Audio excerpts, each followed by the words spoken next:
Hey, this is Brewbird. I'm a Canadian distiller making spirits in England. If you're interested in learning more about drinks or what it's like working at a distillery, then this is the channel to subscribe to. Today, I'm with David, one of my bosses here at the distillery. And what are we doing in today's video, David? So today we're actually setting up and cleaning our iStill fermenter for the first time use, and we have to check up on our small molasses fermentations just to see how they're getting on. Oh, David, that's so much work. Well, let's go!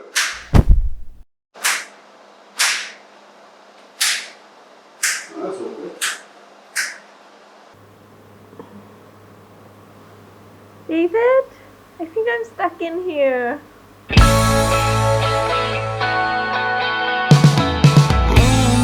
Baby, shampoo and come and save me. I've been missing lady luck ever since she started hating. I've been waking up too early. I miss our crazy hazes in the middle of the night. Watch the stars from different places. This is our brand spanking new iStill 2,000 liter fermenter, which we've purchased to ferment our molasses wort to make rum. It's come to us pretty much fully assembled. There's just some bits and bobs that we need to figure out how to put in before we can use it. Here's David figuring out how to put together the pH sensor to measure how acidic the molasses wash is during the fermentation. If the pH varies drastically, say it goes down extremely low to a pH in the 2 or 3s, outside of our expectations, that will indicate that it's probably infected with acid-loving bacteria such as Pediococcus or Lactobacillus. Now, David will just insert the pH probe through the back of the fermenter. And there we go! Baby, it's you. I don't want anything else. The truth is running away. Next, we're testing out the tilt sensor, and this sensor will tell us the specific gravity of our molasses wash. Specific gravity, also called relative density, is the ratio of the density of a substance to that of a standard substance. In this case, that standard substance is water. We're going to make sure the tilt sensor is reading everything accurately, so I filled this bucket with water. Theoretically, when it goes into this bucket of water, the specific gravity should read 1.000, and it does. Great, so we can be confident that the readings from the tilt sensor are correct. If the liquid we put the tilt sensor in is more dense than water, then the specific gravity will be higher than 1. And if we put it in something less dense than water, say alcohol, it will read under 1.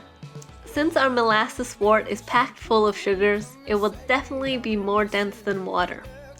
You may have figured this out by now, but since the specific gravity is a ratio, the number is also unitless. Next, we're going to insert the Bluetooth sensor into the fermenter. But in order to get this sensor fitted in, someone needs to go inside to tighten it. This sounds like a job for Brewbird. It isn't often being short and small is considered an asset, so this is my time to shine. Let me just shimmy myself into the fermenter.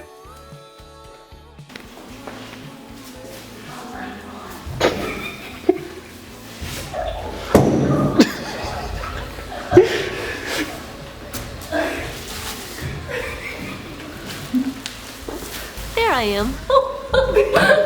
Yes. Are we good here? It's a bit loose. Now I'm going to lock it on now.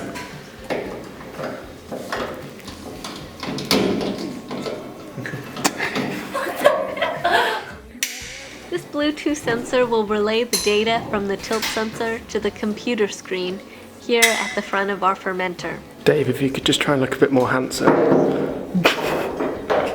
Okay, Right, yeah, just hold it there. that's it. That's it. That's it. Lastly, David will attach the agitator into the fermenter, and this will just help mix the liquid around the fermenter.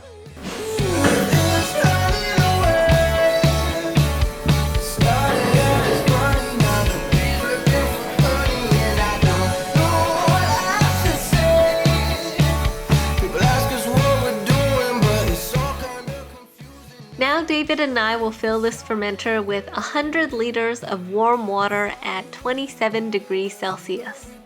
So we're just putting in normal tap water, which is around 10 degrees Celsius.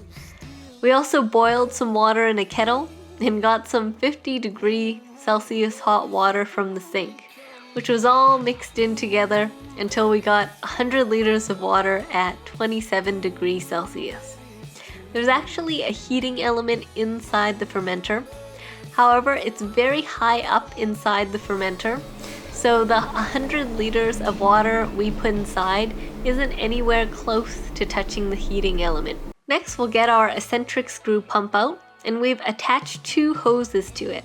One hose connects the bottom of the fermenter to the pump, and the other hose goes from the pump to the top of the hatch of our fermenter.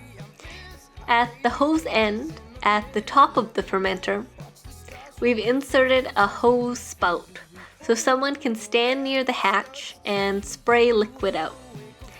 David and I will get our PPE on, and then we'll get 6 liters of caustic solution. We'll pour this caustic solution into the fermenter, and the water inside will dilute it down from 32% to 2%.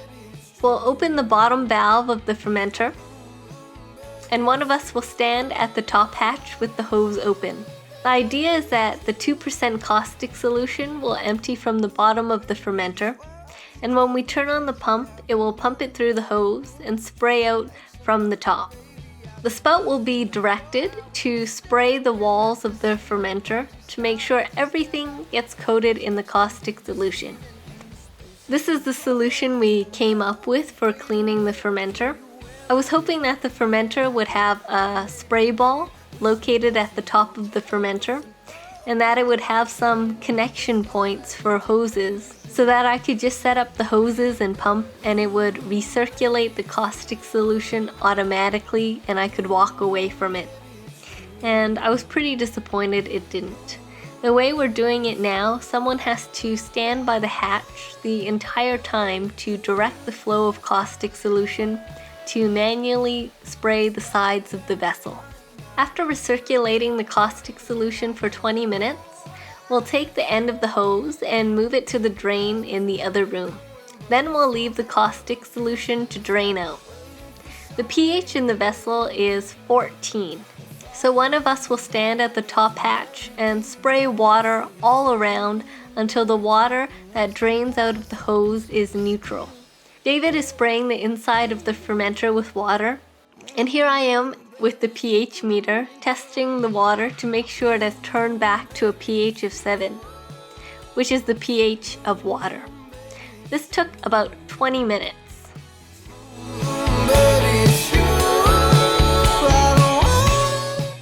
It's been 5 days and the fermentations we prepared in the last video are down to an SG of 1.014. I'll just distill them in these copper lambic stills we have in the gin schoolroom.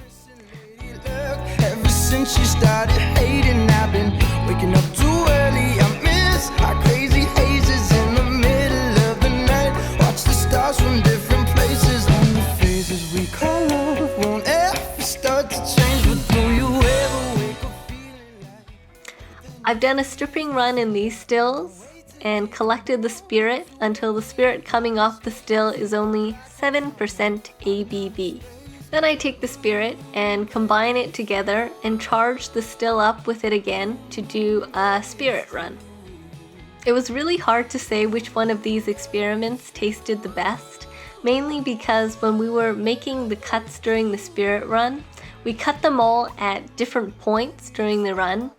So it wouldn't be fair to say that one experiment tasted better than the other, since the cut point also makes a huge difference in the quality of the spirit. So we decided for our 2,000 liter fermenter, we're going to do a big batch using the same procedure as experiment number 31. And here are the statistics for that one again. We'll just scale everything up to this big fermenter and hope for the best, I guess.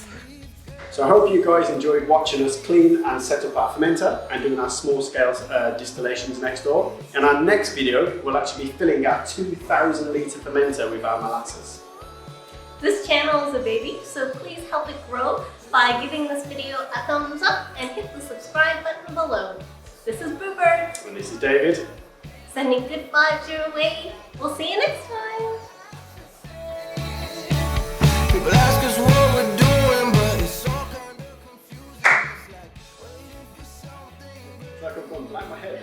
I looked at you and I started laughing and I just couldn't continue. Alright, continue. Oh, That's God. the professional I am. I know. Okay. God. I no laughing. Breathe. I was too honest. You did such a good job. I'm sorry. I'm sorry. I just. Okay. I keep doing this. I'm sorry.